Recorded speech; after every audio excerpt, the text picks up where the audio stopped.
आगे कंटिन्यू कर रहे हैं।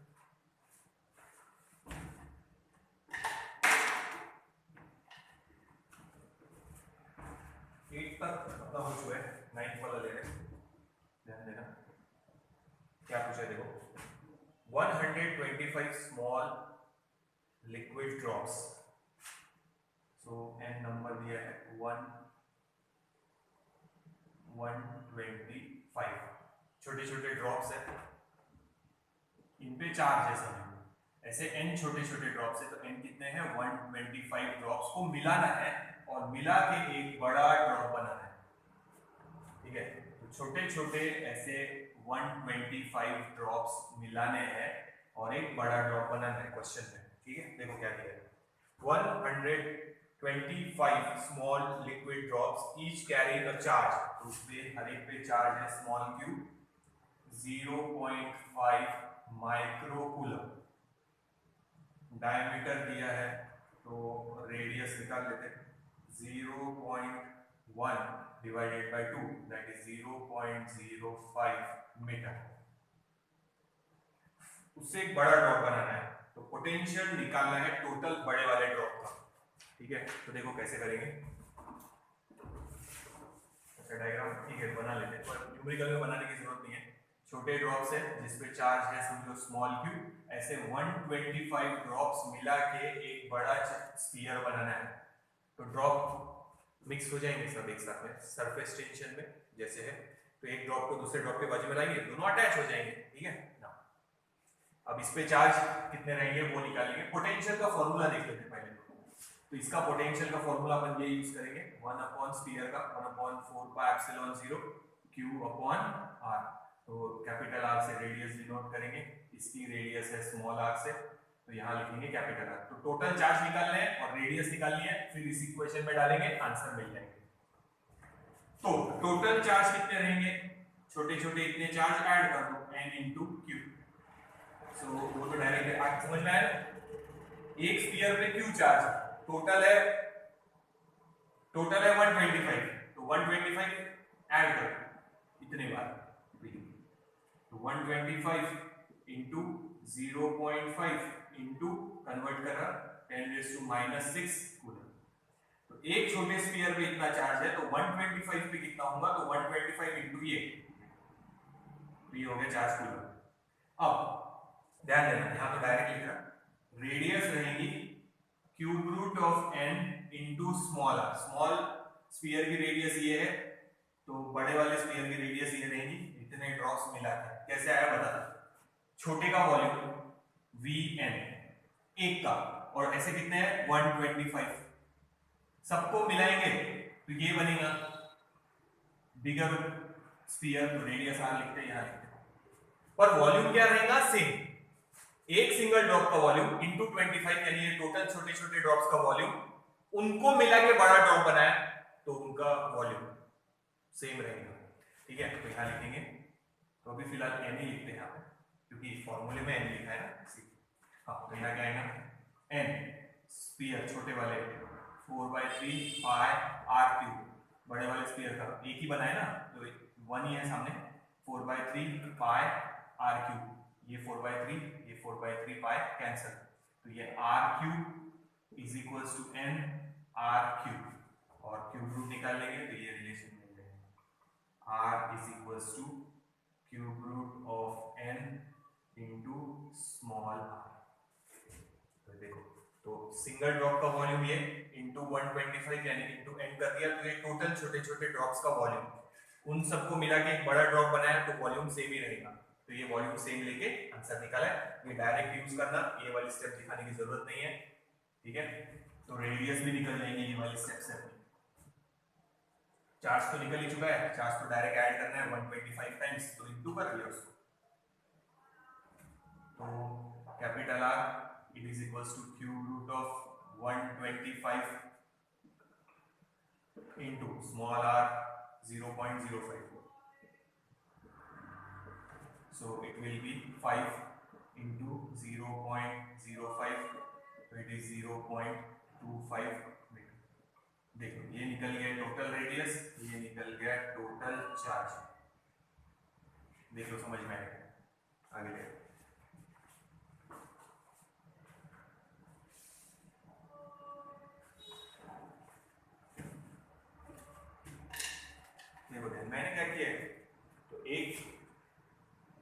छोटे स्फीयर पे चार्ज है Q, तो टोटल 125 है, तो टोटल चार्ज कितना हो गया ये n इंटू क्यू।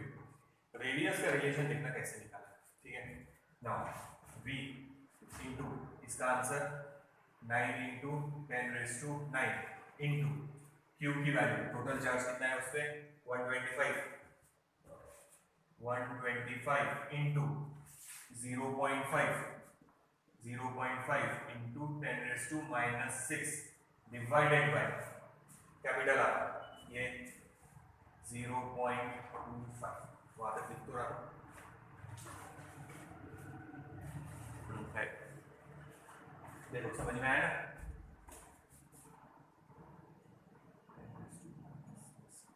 तो Q और R निकाल लिया, ये Q की वैल्यू, ये R की वैल्यू, ये Q की वैल्यू, ठीक है, और ये R की value. So V is equals to 9 into ये 25 5 और ये 2.5 कर देते, इसको मल्टीप्लाई कर देते, ये और ये सॉल्व हो गया, नीचे बचा है 10⁻², ऊपर जाके +2, ये 11 और ये 6, यानी 10⁻, ये 11 और ये 6 यानी 5। फिर से देखो, ये 2 पॉइंट हटा दिए, 25 5 और ये 5 इंटू ये, तो ये 2.5 कर दिया, नीचे है 2 पॉइंट हटाए 10⁻, ऊपर लाएंगे तो प्लस, तो ये हो गए 11 और ये 6 यानी 5। तो इसको सिंप्लीफाई करो, लास्ट स्टेप बची अभी,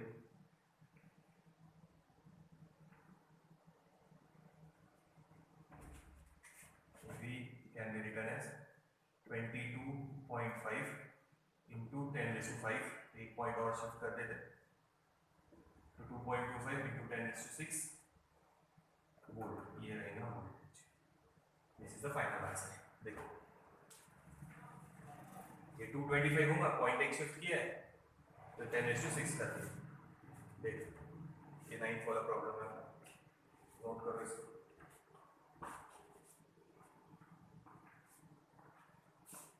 कैलकुलेशन करना कुछ वापस एक बार।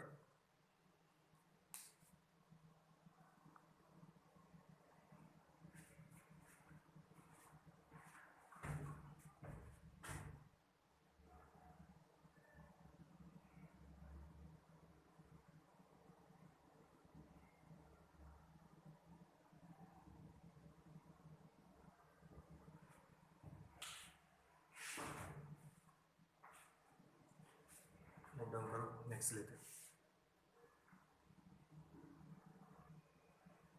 नोट डाउन कर लो ये वाला।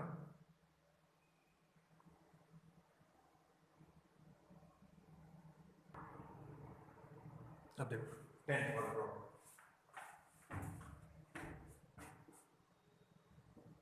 10th वाला, the dipole moment of water molecule, dipole moment water molecule का दिया है, याद है ना, water molecule behave as an electric dipole, उसका मोमेंट दिया है P 6.3 into 10⁻⁻30 coulomb metre, centimetre नहीं है, कूलम मीटर है, कैपिटल C है वो, स्मॉल c रहा तो सेंटीमीटर होता, कूलम मीटर है वो। A sample of water contain, number of molecules कितने हैं उसमें, एक नहीं है, ये एक का है, n कितने हैं वो देखते हैं, 10⁻21 मॉलिक्यूल्स। इलेक्ट्रिक फील्ड इंटेंसिटी की स्ट्रेंथ दिया है, जिसमें उनको रखा है 2.5 इंटू 10⁻5 न्यूटन पर coulomb. Calculate the work done, rotate करना है डायपोल को फ्रॉम एंगल θ1 0 टू θ2 90 डिग्री, या इसको θ0 कर दो और इसको θ कर दो। अब देखो, तो अभी अपन ये n को एक बार बाजू में रखते हैं, सिंगल मॉलिक्यूल के लिए ले लेते थे, तो work done for one molecule, एक मॉलिक्यूल के लिए वर्क डन का फॉर्मूला निकाल लेते हैं, ये हुआ है P इंटू E, देख लेना इक्वेशन, cos θ0 माइनस cos θ, ठीक है। P is electric dipole moment, E is the electric field intensity, θ0 is the initial angle and θ is the final angle. So work done, P की value 6.3 into 10⁻⁻30 minutes में यार सब अपने batch के time पे आएंगे। तो देखो, तो ये इलेक्ट्रिक डाइपोल मोमेंट लिख लिया अपन ने 6.3, ठीक है। उसके बाद E की वैल्यू 2.5 इंटू 10⁵, ठीक है। ये PE इन ब्रैकेट cos, अच्छा डायरेक्ट वैल्यू डाल देते हैं, हाँ, cos 0 इज 1, cos 90 0, तो 1 माइनस 0, ठीक है। उसको सिंप्लीफाई करो, देखो कितना आता है आंसर।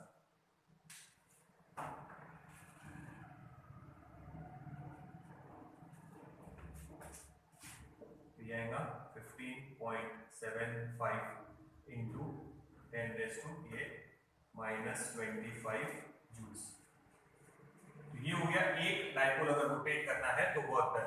टोटल डाइपोल्स कितने हैं? इतने। तो टोटल वर्क डन लिखेंगे, total work done will B m into single dipole का वर्क डन जो निकलेगा। या आप लोग डायरेक्ट यहाँ पे भी इंटू n कर सकते हैं, पर मैंने अलग किया है, चलता वो भी प्रॉब्लम नहीं है।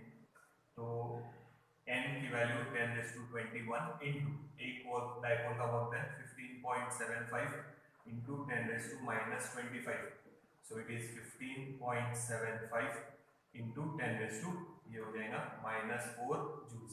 This is total work done. तो यहाँ पर मेंशन ही किया है, it is the work done for one molecule. एक मॉलिक्यूल को रोटेट करना है तो वर्क डन ये है, n मॉलिक्यूल्स के लिए टोटल वर्क डन ये रहेगा 15.75 इंटू 10⁻⁻4 जूल्स, ठीक है। चाहे तो शिफ्ट कर सकते हैं, 1.575 into 10⁻⁻3 joules, total work 10 work. तो पहले अपने एक डाइपोल के लिए वर्क डन का फॉर्मूला निकाला वही है, वो लिख लिया, इंटू कर दो n, या यहाँ से टोटल वर्क डन निकालेंगे तो यहाँ सामने इंटू n कर देंगे तो भी यही आंसर आएगा, फर्क नहीं पड़ेगा।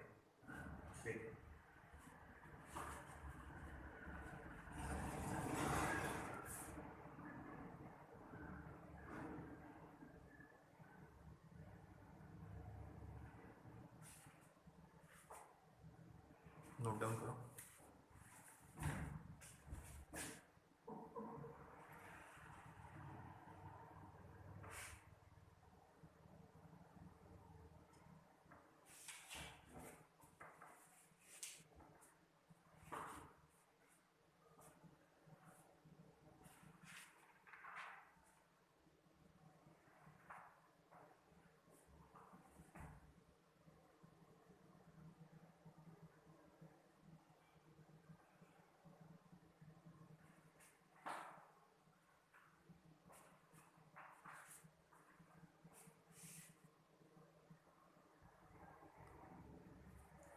नेक्स्ट 11 वाला problem.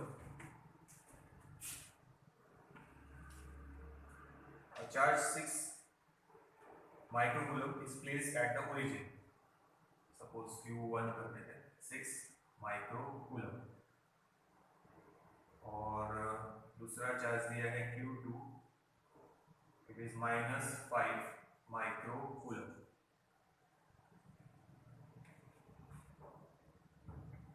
Place on the y axis, distance दिया है 6 मीटर, ठीक है। तो यहाँ बनाइए तो रहेगा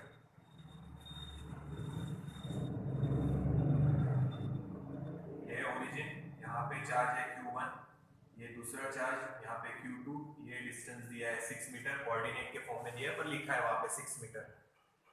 calculate the total electric potential at point P, यहाँ पे इलेक्ट्रिक पोटेंशियल निकालना है एट पॉइंट P, तो वो दिया है 8 मीटर पे, सो 8 मीटर। तो ये ऐसे ज्वाइन कर देंगे, नाम लिखेंगे A, इसको नाम देंगे B और इसको नाम देंगे C। अब P पॉइंट है तो C क्यों देंगे, तो A B और ये P। यहाँ पे पोटेंशियल निकालना है, potential is a scalar quantity, तो यहाँ से शुरू करेंगे।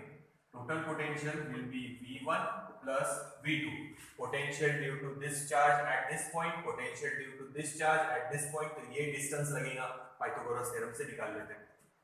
सो डायरेक्ट लिखना A P square is equals to under root of ये ए पी स्क्वायर ये प्लस ये, तो under root of 8 square plus 6 square it is root 100, 64 plus 36, so it is 10 metre. ये डिस्टेंस आ गया 10 मीटर। ये गिवन वाले पार्ट है, शॉर्ट में लिखेंगे तो भी चल जाएगा ना। पोटेंशियल समझ में आया, यहाँ का पोटेंशियल यहाँ पे, यहाँ का पोटेंशियल यहाँ पे, तो ये डिस्टेंस निकालना जरूरत है क्योंकि ये 4 से यहाँ तक का डिस्टेंस वही है। तो पोटेंशियल में से कॉमन निकलेगा 1/4 पाई एप्सिलॉन 0, ब्रैकेट में बचेगा q1, फर्स्ट चार्ज से डिस्टेंस है ये dp,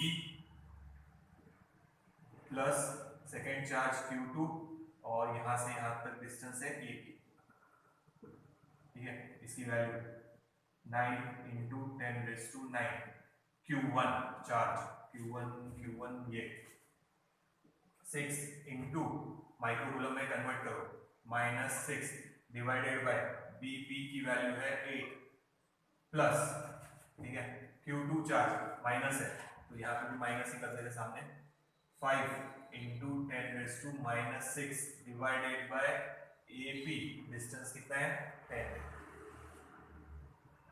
पोटेंशियल का फॉर्मूला याद है ना, 1/4 pi epsilon 0 q upon distance r, single charge का पोटेंशियल का फॉर्मूला। तो इसका पोटेंशियल यहाँ पे, इसका पोटेंशियल यहाँ पे, स्केलर क्वांटिटी है, डायरेक्ट ऐड कर दो। देख सिर्फ कैलकुलेशन बचे, सॉल्व करते उसको, डायग्राम है सामने, देख ये पोटेंशियल का फॉर्मूला लिया,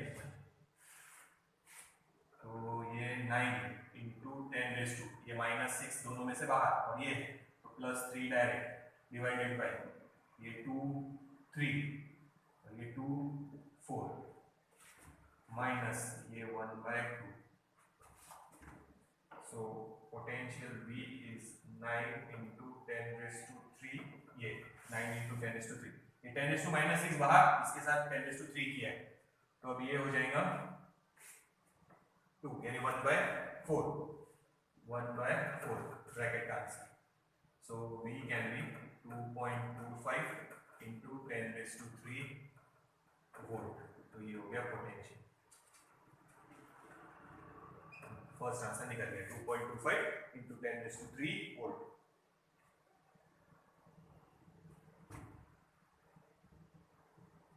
ये देखो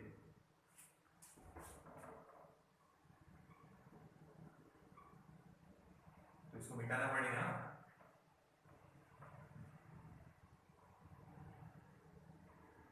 नोट डाउन कर लो, फिर मिटा रहे हैं। तो देखो सबसे पहले क्या किया, इस चार्ज का पोटेंशियल यहाँ पे V1, इस चार्ज का पोटेंशियल यहाँ पे V2, डायरेक्ट ऐड करना है, एंगल या डायरेक्शन का कोई मतलब नहीं है क्योंकि potential is a scalar quantity. उसके बाद देखते आगे क्या है, पोटेंशियल मिल गया, ये आ गया पोटेंशियल, तो ये मिटा देंगे, पोटेंशियल रखेंगे, फिर आगे क्या सॉल्व करना है देखते हैं, कितना नोट डाउन करो।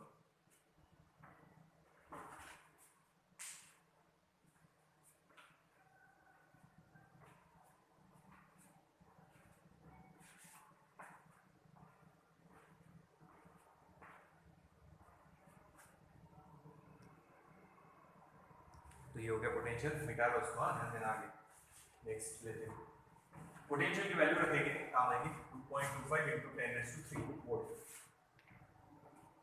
9 डिवाइडेड बाय 4 है,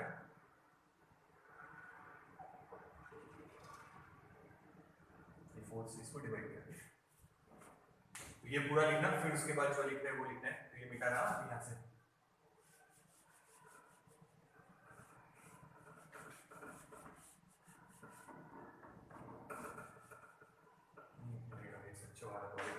पोटेंशियल रख रहे हैं वहां पे, आगे देखते क्या, 1 मिनट।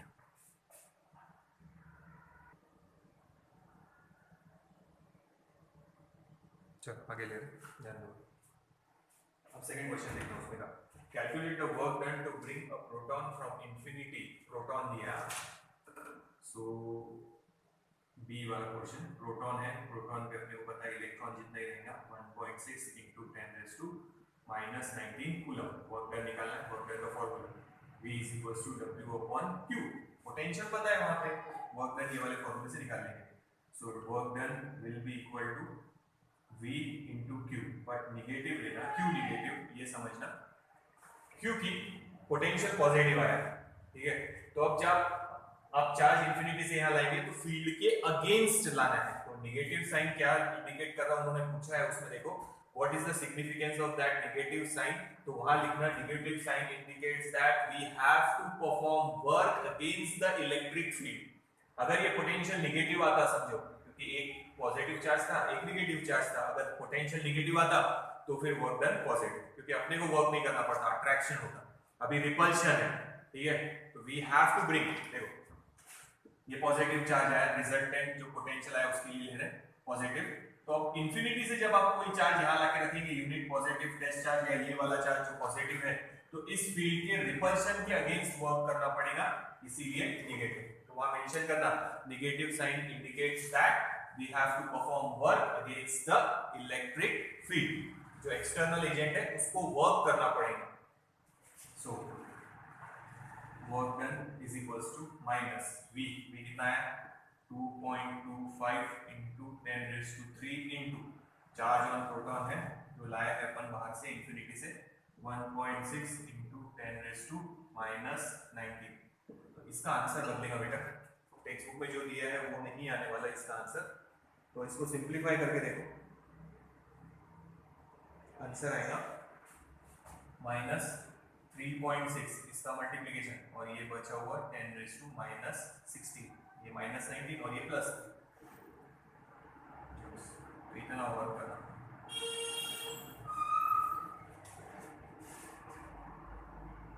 तो टेक्स्ट बुक में दूसरा आंसर है, ये आंसर लिखना सिंपल है। देखो इन दोनों का मल्टीप्लिकेशन करना, ये आंसर आएगा -3.6 into 10 raised to -16 joules. Minus sign shows that लिखना कि we have to perform work, the external agent यानी जो अपन ला रहे चार्ज सामने, it has to perform work against the electric field, electric field के अगेंस्ट वर्क करना है, इसीलिए नेगेटिव है। तो ये हो गया अपना 11th वाला, देखो मिटा दे इसको। तो ये वर्क डन वाला सादा फार्मूला V = W/Q। पोटेंशियल पता है ना वहां का, पोटेंशियल अगर मालूम है यहाँ का, तो इंफिनिटी से नया चार्ज यहाँ लाके रखना है एंड पॉइंट पे, इन दोनों का पोटेंशियल जो निकला है वही, तो V = W/Q। नोट डाउन करें।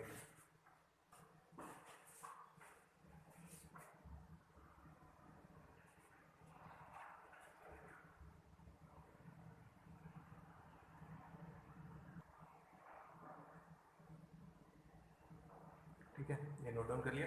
11th वाला था, यहाँ नेगेटिव साइन का मीनिंग पूछा है, तो लिखा negative sign indicates that we have to perform work, या external agent has to perform work against the electric field. ठीक है, नेक्स्ट प्रॉब्लम देखो। सॉल्व एग्जांपल आप लोगों ने देखना है, अगर किसी सॉल्व एग्जांपल में डाउट हो आप मेरे से क्लियर कर लेना। सॉल्व एग्जांपल आप लोगों को देखना है, ठीक है। चलो next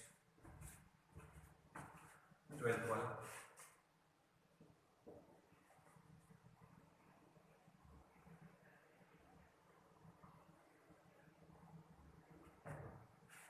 If a parallel plate capacitor with air between the plates, फिलहाल एयर है, each plate has an area given है कितना है 6 into 10 raised to -3 metre square, area mention है। सेपरेशन दिया है 2 mm यानी 2 into 10 raised to -3 metre. Calculate the capacitance, पहले कैपेसिटेंस निकाल लेते हैं। C = A epsilon 0 upon d, K भी एयर है तो A कर देते हैं। A की value 6 into 10 raised to -3, epsilon 0 8.85 into 10 raised to -12 divided by small d 2 into 10 raised to -3, so ये आएगा 3, so 8.85 into 3, ठीक है। 5 to 15 25 26 26.55 into ये -3 कैंसिल 10 raised to -12 फैराड, तो ये आ गई कैपेसिटी। कैलकुलेशन की जरूरत नहीं है, लॉ की। ये देखो फाइल हो गया।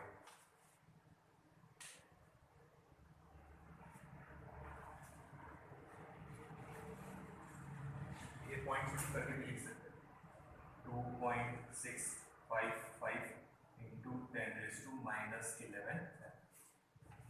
नेक्स्ट देखो अब आगे क्या पूछा।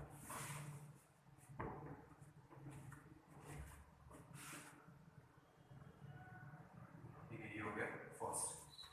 उसका सेकंड पार्ट देखो क्या पूछा।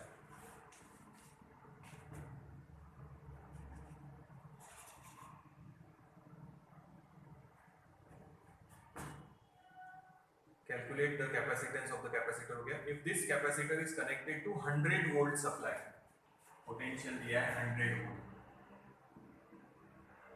ठीक है, और निकालना क्या है फिर, चार्ज निकालना है। If this is capacitor is connected to 100 volt supply, what would be the charge? सादा फॉर्मूला यूज करेंगे, C is equals to Q upon V. So Q is equals to CA into V. सी ए की value निकल चुकी है, ये 2.655 into 10⁻⁻11 और into potential दिया है 100 volt. So charge can be written as 2.655 और ये इसके साथ सिंप्लीफाई कर देंगे 10⁻⁹ कूलम। ये हो गया चार्ज, ये निकल गया सेकंड। तो पहले कैपेसिटेंस निकालना था, फिर पोटेंशियल दिया है तो अपने को ये निकालना था चार्ज। तो फर्स्ट इसमें कैपेसिटी निकाला है, सेकंड इसमें चार्ज निकाल दिया, पोटेंशियल दिया है। आगे देखो,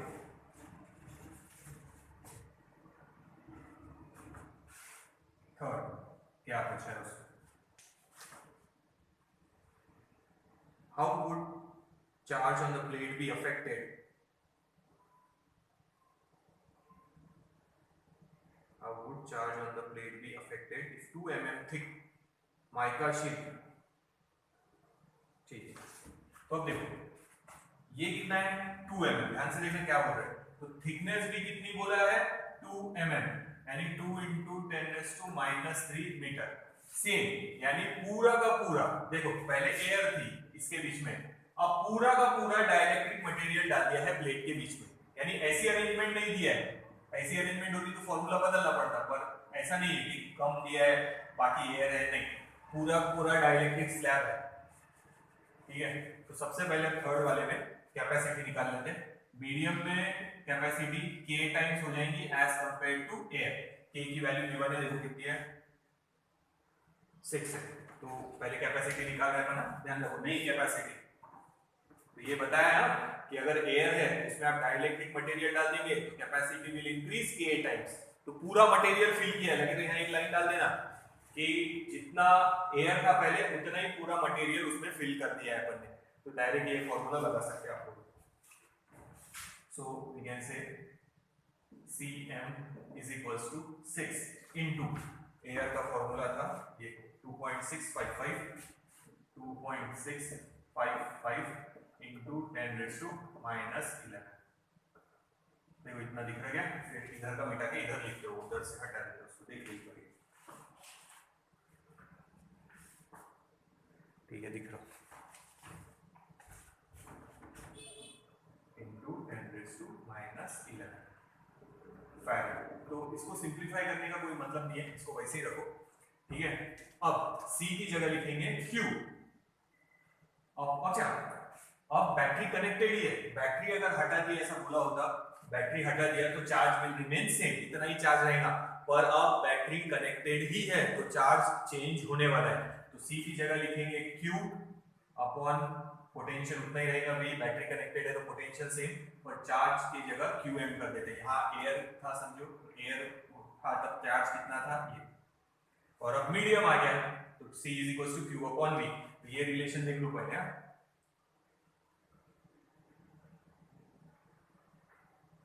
ठीक है ना। जब एयर कैपेसिटर में डाइलेक्ट्रिक मटेरियल डालेंगे तो कैपेसिटी इंक्रीज होगी K टाइम्स, ये आ गया C की जगह Q upon V। अब चार्ज सेम नहीं है क्योंकि बैटरी कनेक्टेड है, अगर बैटरी निकालने के बाद आप डाइलेक्ट्रिक स्लैब डालेंगे तो चार्ज उतना का उतना ही रहेगा क्योंकि बैटरी नहीं थी। अब बैटरी कनेक्टेड ही है और अपन ने डाइलेक्ट्रिक स्लैब डाला तो चार्ज विल चेंज, बट अब पोटेंशियल सेम रहेगा क्योंकि बैटरी उतना ही रखेगी 100 वोल्ट, ठीक है। तो ये लिखते हैं 6 into 2.655 into 10⁻⁻11, ठीक है। तो उधर की जगह इधर कर देते उसको, ये मिटाना So charge in the medium will be 6 into 6.255 into 10⁻⁻11 voltage उधर मल्टीप्लाई कर दो इंटू 100। तो इसको सिंप्लीफाई करो, देखो क्या आता है। ये आएगा इन दोनों का 15.93 into 10⁻⁻9 coulomb. So this is charge.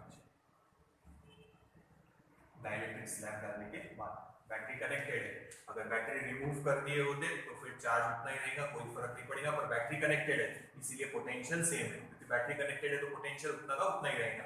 So this is the final answer. देखिए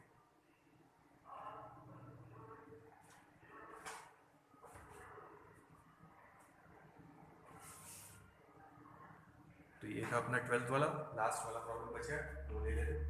नोट डाउन करो।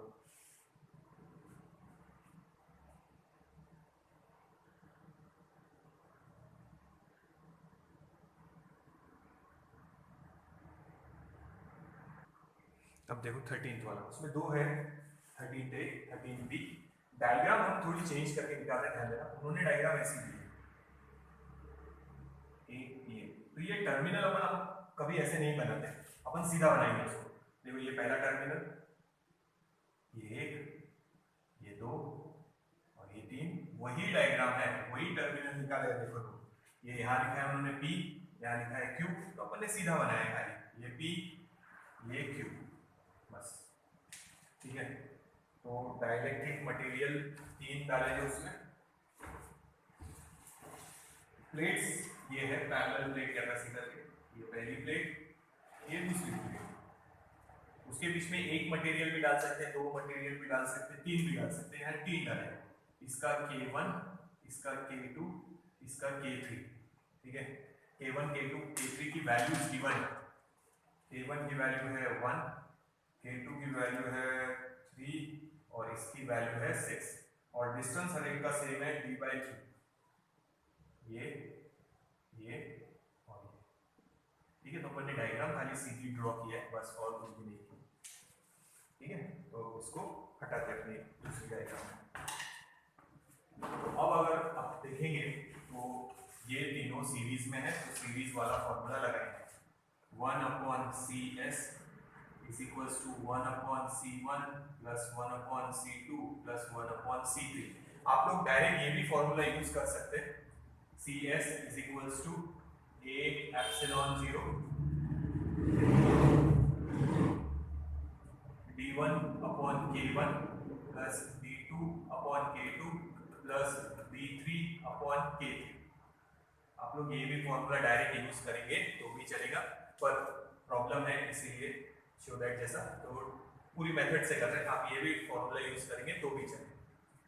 तो याद रखो डिस्टेंस सेम दिया है, D1 is equals to D2, it is D3 is equals to D/3।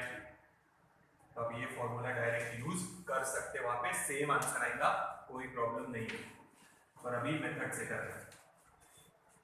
तो it is equals two upon में A K1 epsilon 0 और ऊपर आएगा D1, अपॉन से ऊपर कर दिया, सी का formula, A K epsilon 0 upon D को ऐसे लिखते हैं, plus D2 A epsilon 0 K2 epsilon 0 plus D3 A K3 epsilon 0। Area सबका सेम ही, जो कॉमन निकल रहा वो कॉमन निकाल लेंगे। हाँ, तो मैं बोल रहा था अभी जो मिटाया फॉर्मूला आप वो भी लगाएंगे तो भी सेम आंसर आएगा, वैल्यूज प्रॉपर्ली डाल देना। So 1/CS is equals to D/3 common, area और एप्सिलॉन 0 भी कॉमन ब्रैकेट में, ठीक है। देखो ब्रैकेट में क्या बचेगा, तो D1 गया, A गया, एप्सिलॉन 0 गया, K1, सो 1/K1 की वैल्यू 1 प्लस यहाँ बचेगा K2 1/, so 1/K2 is 3, K2 की वैल्यू, K3 की value 6 so 1 upon C S B upon 3a epsilon 0 और ब्रैकेट में देखो क्या आएंगे, एलसीएम हो जाएगा 6, ये ऊपर बचेगा 6 plus 2 plus 1, 6 7 8 9, so 1 upon cs will be b upon 3 गया और ये 3 और ये 2 गया, twice a epsilon 0, so final answer implies, इसको रिवर्स करना मत लो, cs is equals to twice a epsilon 0 upon में, ये है फाइनल आंसर। ठीक है, तो आप वो भी मेथड से करके देखना, डायरेक्ट फॉर्मूला ये वाला भी लगाएंगे, cs is equals to a epsilon 0 b1 upon k1 plus b2 upon k2 plus b3 upon k3, इससे भी सॉल्व करना शुरू करेंगे तो आप ये आंसर पे मिल जाएगा। b1 b2 b3 कॉमन निकाल लेना d/3, k1 k2 k3 की वैल्यू डाल देना, इसको रिवर्स करने का काम नहीं है, डायरेक्ट cs का आंसर ये मिल जाएगा अगर इससे भी सॉल्व करेंगे तो। अभी अपन ने मेथड से कर दिया पूरा का पूरा। ठीक है, तो याद रखो डायग्राम हमने जैसे निकाला वैसे ही अपन ने इसी लिया, ये एक टर्मिनल ये दूसरा, 1 2 3 तीनों सीरीज में, समझो 3 कैपेसिटर बन रहे, तीनों कैपेसिटर काय में आए सीरीज में, तो सीरीज वाला formula 1 upon cs is equals to 1 upon c1 plus 1 upon c2 plus 1 upon c3, c का फॉर्मूला लगा रहा है a के एप्सिलॉन 0 upon d, तो a के एप्सिलॉन 0 upon d लिखने की जगह ऊपर मल्टीप्लिकेशन में लिख दिया, बस इतना किया है, वैल्यूज डालो आंसर मिल जाएगा। ठीक है, तो देखो एक बार ये डायग्राम, आप चाहे तो इससे भी सॉल्व करके देखना, d1 की value d/3 d/3 d/3 common निकाल लो, k1 k2 k3 की वैल्यू डालेंगे तो डायरेक्ट cs का आंसर ये मिल जाएगा। ये अपने पूरे मेथड से कर लिया, नोट डाउन कर लो, ये हटा देते हैं। एरिया ये वाला रहता, ये पूरा एरिया तो सबके लिए सेम है, ये और नोट डाउन करो, बी वाला लेते हैं उसका, ए वाला हो गया, कर लो नोट। तो याद रखना ये एक कैपेसिटर बना, ये दूसरा ये तीसरा, तीनों सीरीज में है, तो इसकी k की वैल्यू 1 है, इसकी k की वैल्यू 3 है, इसकी k की वैल्यू 6 है, कॉमन निकालने के बाद प्रॉपर सब्स्टिट्यूशन करेंगे, सीरीज वाला फॉर्मूला लगाना है। देखो नोट डाउन करो, सेकेंड वाला भी बी वाला भी ट्राई करो, अपन उसकी भी डायग्राम अपने हिसाब से चेंज करेंगे, मतलब सीधी करेंगे, खाली चेंज नहीं करेंगे। अब देखो बी वाला डायग्राम कैसे दिखा रहे देखना, अपन टर्मिनल सीधे कर रहे हैं, ध्यान दो, ये है P, ये है Q, ठीक है। अब देखो बाउंड्री बना लेते, देखो वो डायग्राम के साथ मैच करना है अपने, पर अपन अपना सीधा ड्रॉ कर रहे हैं इसको, ये ठीक है, डिवाइड कर लिया और ये इधर डिवाइड कर लिया अपन, तो डाइलेक्ट्रिक मटेरियल 3 डाले पर ऐसे है, तो ये है K2 जिसकी वैल्यू 3 है, ये है K3 इसकी वैल्यू 6 है, और यहाँ है K1 इसकी वैल्यू 4 है। तो अब एरिया इसका a/2, इतना इसका एरिया a/2, इसका डिस्टेंस तो d है, पर यहाँ से यहाँ तक का रहेगा d/2 और यहाँ से यहाँ तक d/2, और ये पूरा का पूरा एरिया बोला डिस्टेंस है d।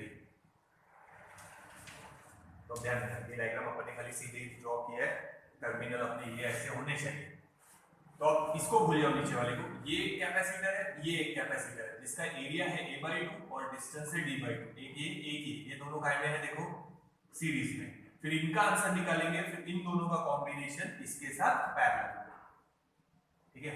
तो ये और ये सीरीज में, पहले वैसे लिख लेते हैं, गिवन सब डायग्राम में आएंगे, C1 सॉरी 2 and 3 है, तो C2 and C3 are in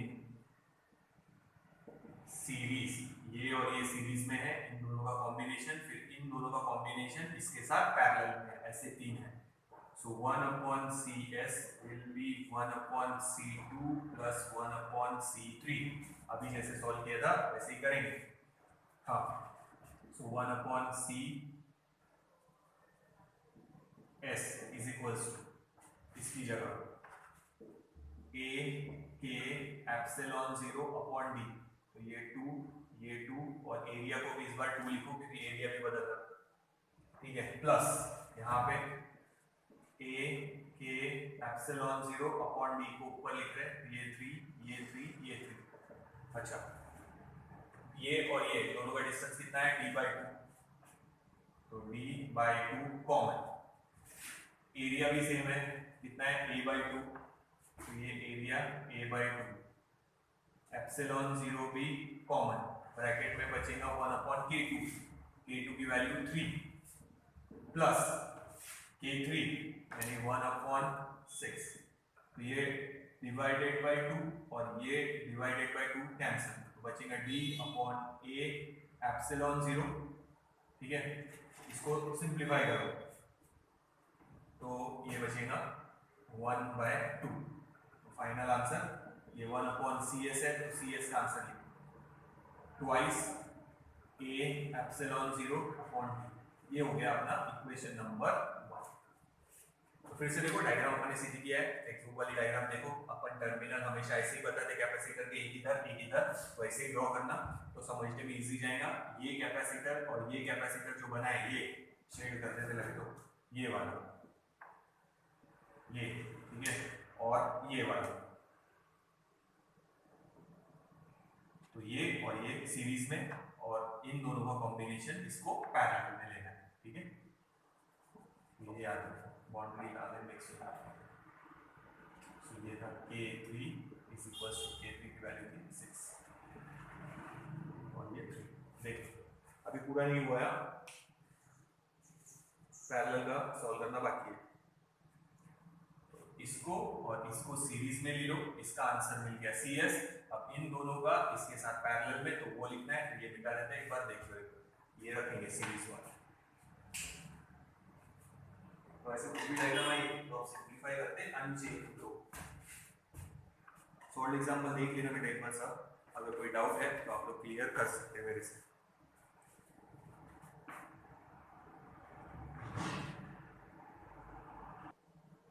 तो अब देखो आगे, ये मिटा है ना, ये देखो फिर से ये d2 ये d3 ये d/2 कॉमन, तो कैंसिल हुआ वो, तो अब ये मिटा रहे हैं, CS का आंसर निकल चुका है, तो ये रखेंगे, सीरीज का आंसर आ गया।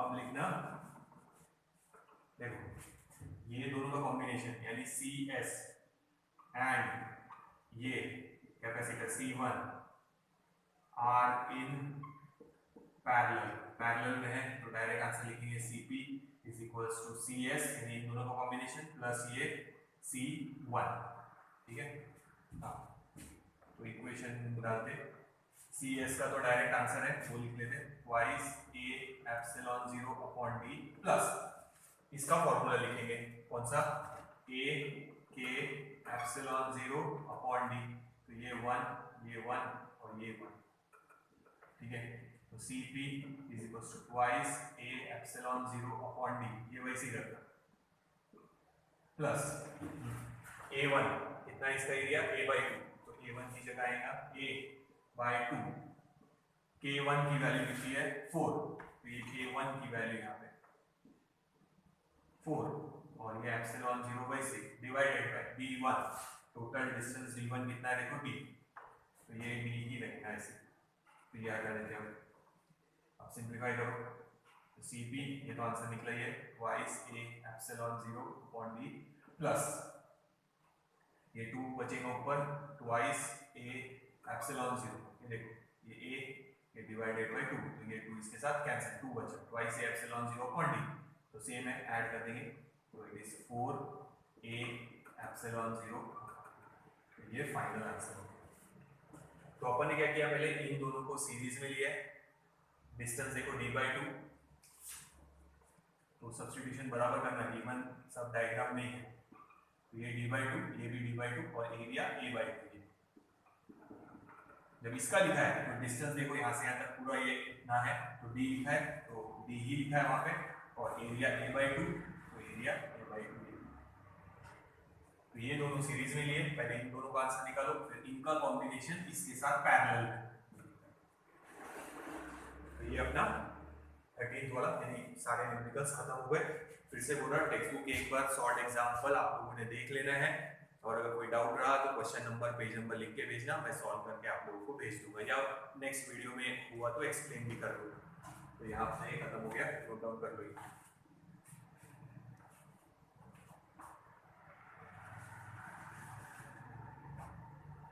ठीक है, तो इलेक्ट्रोस्टैटिक्स के न्यूमेरिकल्स अपने टेक्स्ट बुक के पीछे के कंप्लीट हो गए। अगर आप लोग सॉल्व एग्जांपल करेंगे और कोई डाउट आए तो मेरे से पूछ लें।